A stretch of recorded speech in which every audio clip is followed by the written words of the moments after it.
یہ جملہ آپ نے سنا ہوگا،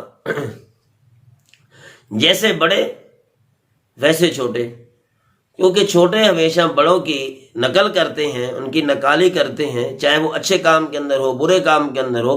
چھوٹے خود بخود بڑوں کے پاؤں کے نشانات پہ پاؤں رکھتے رکھتے ان جیسے بن جاتے ہیں۔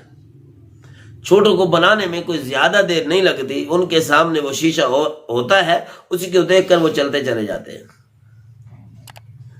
ایک قصہ شیخ سعدی نے اپنی کتاب گلستان کے اندر لکھا ہے، غالباً 45 نمبر حکایت ہے۔ ان کے اندر بھی یہی کہ بادشاہ جب اپنے آپ کو درست رکھے گا تو عوام اس کے نقش قدم پہ چلے گی۔ کہتے ایک مرتبہ بادشاہوں کو جیسے پہلے شکار کرنے کا شوق ہوا کرتا تھا، ان کی بہادری کی ایک مثال اور ایک انداز ہوتا تھا کہ بادشاہ خود شکار کیا کرتے تھے۔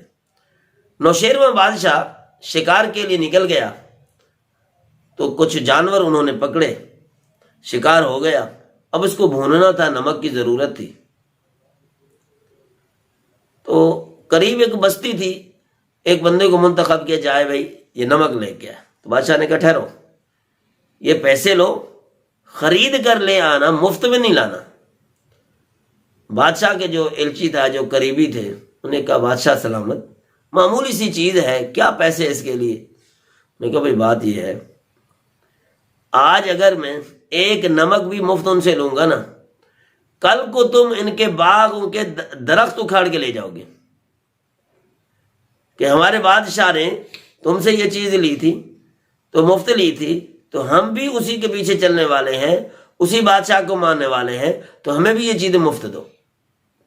تو جیسے بڑے کرتے ہیں، چاہے وہ بڑا بادشاہ ہو، والد ہو، والدہ ہو، تو اولاد اور ماتحت محکوم لوگ، نوکر ملازم مالک کے پیچھے اسی طریقے سے چلتے چلے جاتے ہیں۔